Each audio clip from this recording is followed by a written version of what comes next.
welcome to the awesome day of FileMaker training. I am Richard Carlton, creator of FMTrain.tv. I am back in the saddle. Margaret's happy to let me drive for a little bit. We have a bunch of questions out there. And so I'm going to start banging away the questions.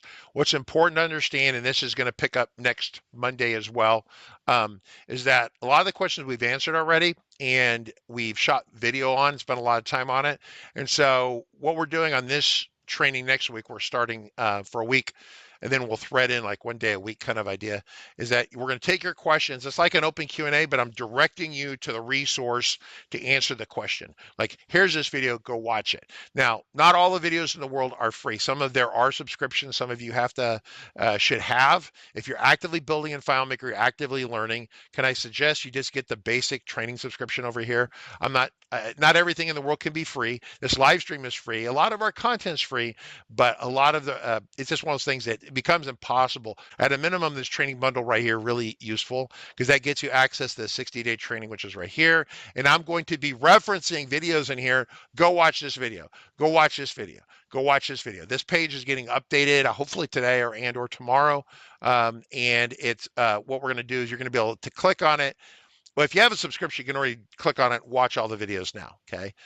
It's about 60 hours of training. But right here is a list of the videos that are in there. These are all the videos we, on the live stream, shot last year, okay? They were all shot and live with a bunch of your questions are in here. I'm going to reference these because some of you weren't there, you don't remember it, you could make the training. I'm going to say, go watch video day 6 or video day 2 or whatever we're doing. Right? And that way you can watch this material because each of these is almost an hour. A lot of them are an hour. So this is good material. So with that in mind, I'm going to try to demo a couple things and or answer questions, right? So Margaret, are we ready on that end? Yes. Okay, great. So I'm going to start with the first question that we had here. Jacob Taylor standing by to help us if we need his help. How do I set up a program to associate what I'm typing with previous entries? Decades ago in FileMaker, this used to be simple. In today's version, I can't figure it out. Example, entries for grocery item, cauliflower, autofills. So a couple things. There's one down here. I don't like to write scripts. To me, scripts sound like coding degree. I don't have a coding degree. Scripts, I'm afraid of scripts. Scripts are evil, okay? Okay, so let me back up. Let me cover this part, the scripts part. In the training that we did, and this also, which is this training right here, I'm going to bring up the list of videos. This is an internal list. You'll be able to see this list on the website very soon. But if you scroll down here, we get this idea of introduction of scripts. We introduce the idea of scripts. Then we have to introduce the idea of relationships because the two things kind of really twist and wind together, okay?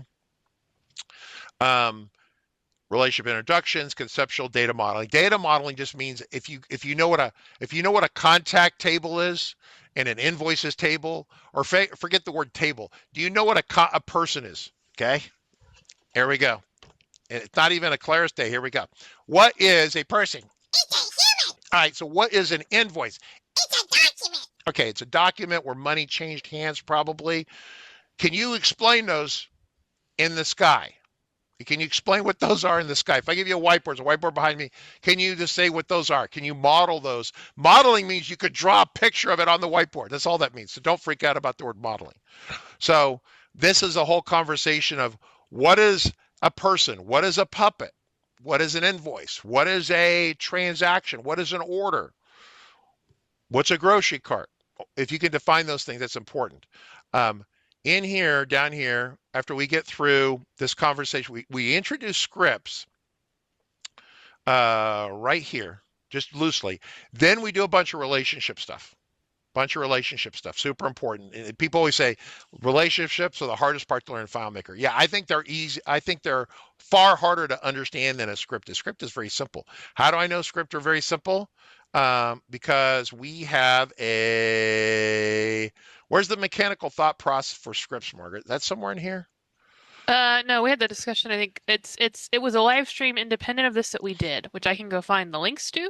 Okay, well that's going in here. Go find that like right now. Okay. Okay.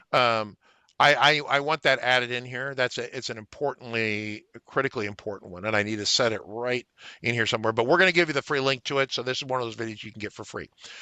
The mechanical thought process of scripting. Don't be afraid of the scripts, okay? A script in FileMaker. Here's a FileMaker file. You go up under Script Workspace. There are no scripts. If you add a script, very simple. Scripts are simple steps, the mechanical thought process. If you can verbally explain what you want to have happen.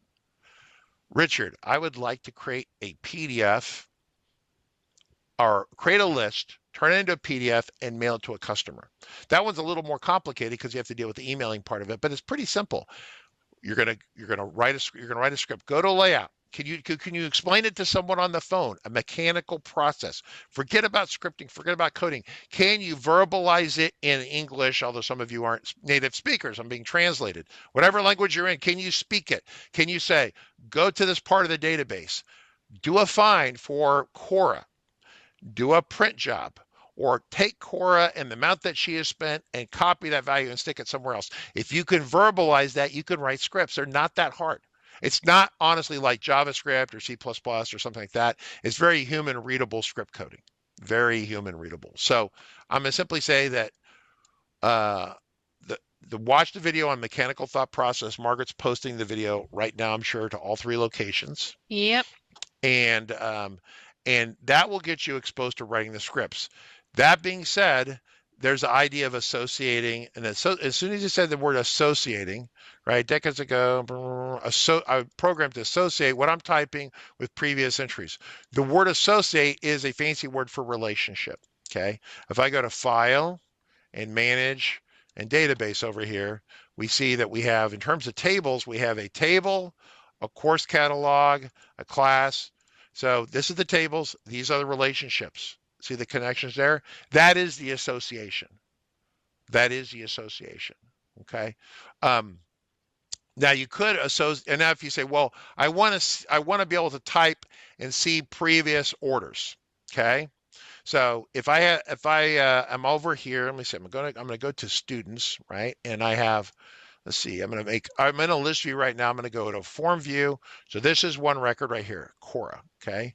And if I say, now say that, let me see, so Cora, if we had a different name, if you had a repeating, you wanted to bring up a list of all the ones you've done before, like show me a list of these, right? Then you could go into layout mode. The idea is that if you go to layout mode, Command or Control L, okay, there we go.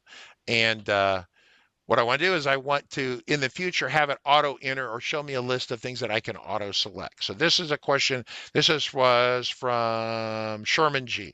So Sherman, hopefully you're watching this. I'm not sure where he's actually at. But if you click on this right here, you could say, and you're on the data tab over here on the right, you're going to find a control style. So that's an edit box, but you could have it be because what you want to do is have it autocomplete using existing values, right? So there's different degrees. There's different degrees of autocomplete. What you're asking for is, let me autocomplete. So I'm going to turn that on. I'm going to go to browse mode just for fun. I'm going to create a new record. If I click in here, I start typing, and it's auto-completing against the same field. So all we had to do is turn on autocomplete right here. Autocomplete, same field. So, and I had this exact question. I sent the BVA, the helicopter people, a question because they had a parts list. They're putting a part in. They need a O-ring. O-rings are common things in aircraft to seal in the little fuel filters and oil filters and seal things in. Every time you pull something apart, the O-ring always gets changed. So they were typing in O-rings, and they have these part numbers. Well, why can't we have it auto-populate? I said, fine, let's have it auto-populate. Then it auto-populates everything they've ever typed into that field. And do you want it to always do that? That makes sense. So what criteria did you input some data, and the data, it was like good. It wasn't like, so you'll understand my problem here. So here's Cora. So this is our record over here. I'm going to pop a new window. We're on the same layout. I'm going to flip to, there's ... and then there was another record. Oop, that's a new record. Let me go new window. And I've got, let's go back. I'm going to go to this one, ... and then Cora again. So I'm going to, this record right here is a blank one. I'm going to delete this. So We have Cora in here. This is record 3, record 3, record 1. I'm just going to put this on record 2, so we see dot dot. This is the third record, so I'm just going to delete this. Okay, so we have Cora there. We have dot dot, and then we have I do a new record. Barney. How do you spell Barney the dinosaur? Like Barney like that? Barney the dino. Okay, there's Barney the dinosaur. Now, we want to put real students' names in an auto pop-up list. Okay, someone puts Barney the dinosaur in there for fun. Then we have Mark and we have Sally. And so if you're over here and you're clicking and you click in here, click and the cursor's blinking. As you type, FileMaker is going to try to autocomplete. But if you're looking for Barry, because Barry is the student, he got late for class, he got a demerit, got detention, whatever, Barry's a bad person. I type B, I get Barney the dinosaur. It's giving us all the data, The question is, do you always want all the data? And that in lies the question of how you learn to filter these things, right? So you could have a list of previous orders if you wanted to do it that way. You could take an order and bring it forward, duplicate it. But in terms of autocomplete like this, that's one way of doing it. The other way to do it would be to set up a relationship. If you go to File, Manage, Database. I don't know if Stu's there, Margaret, or Sherman's there. If he is, I have not seen him say anything, but a lot of people just tend to lurk even when they're learning. But you could come over here and say, students, you could also set up a relationship. I could create a new relationship right here. I'm going to say students, and this is, I would just call it historical students. Okay. You could say, okay. And you could connect the current students you're working on with historical students. This would allow you to grab data from previous orders and bring it forward in a more kind of controlled way. You'd have to say primary student here. The question is actually, how would you even want to connect it? You could connect it via student name there. You could see the previous. You have to decide what the business model is on this. I don't have a business model at this point, but you could, for example, connect this, right? And so then if you're over here filling stuff out, you could go through the relationship to autocomplete a pop-up list. In fact, you don't even have to set up a relationship to do this. I'm just saying this is what Sherman was saying is if I put information in, how do I bring it from previous orders? You do it here. You would establish, it's like this is not students, but these are orders, right? Order A, like you're buying widgets, and this is an order over here. If you could identify the widget on this other order and bring it forward, you do it through the relationship, okay?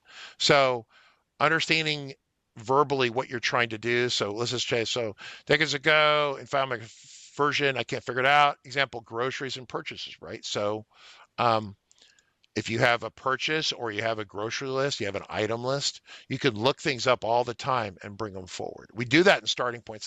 It's a little probably overcomplicated in starting point, but we do that all the time in our CRM. So the idea is to figure out what you want to do to build the structure and then build the user interface. So for example, exact same thing happened. I will bring this up over here real quick. I'm just going to go to BVA, same exact scenario. So in fact, I made a video on this. It's so funny. You asked, this question came to me this morning. I had this exact problem with a customer over the weekend. I work Saturday, Sunday, take off a day this week later on. So I'm over here. In fact, they've been working on this because data's already changed. I'm going to come down here. It's a test record I have. I look at parts. And I click on this part right here, and I have it come in over here, and I'm going to delete this.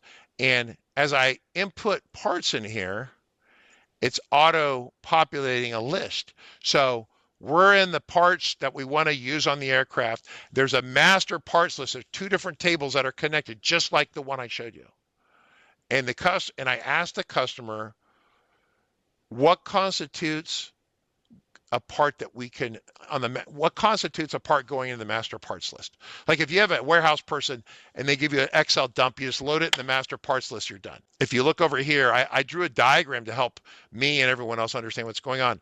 These are tables. I drew this graphically on screen. So this is a list view that's over here if I want to see this.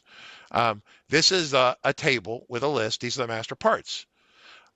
This is the actual parts we're working on over here, the screen you just saw.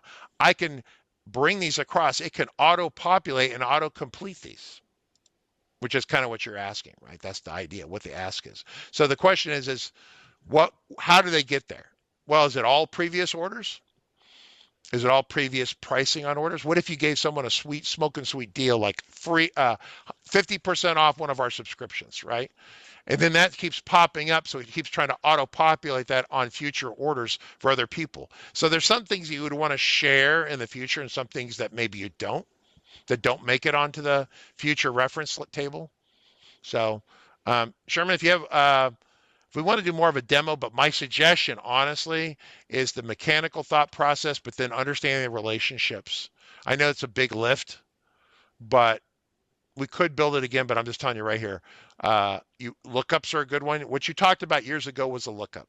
So if you build a relationship right here, day 9, then day 10, concept modeling, this is drawing pictures, and then lookups. Lookups right here. So it's video day 14 or day 12 here of the video where we type data in and it copies it down through a relationship. That is 1 hour on this topic. So I'm going to reference that. Once I explained it, the mechanical thought process, people said, "Oh, it was so much better because I took this the danger. It sounded dangerous, coding and scripting, and mechanical thought process for beginners. If you can verbally articulate it, we spend time doing that. Yeah. Really a great video. All right, next question, Margaret. We're at 2:00. Do we want to keep going? Does anyone here care about this stuff at all? I think we're probably good for the moment. Okay. So, Okay. we had a lot of like fun questions and interactions, but generally my experience, people's ability to process new information dies within now and the next 10 minutes. Cool. All right. Well, with that in mind, I'm going to go shoot new videos and learn more about AI stuff and then see what happens next week. Should be an exciting week. All right. With that, everyone, appreciate it. See ya.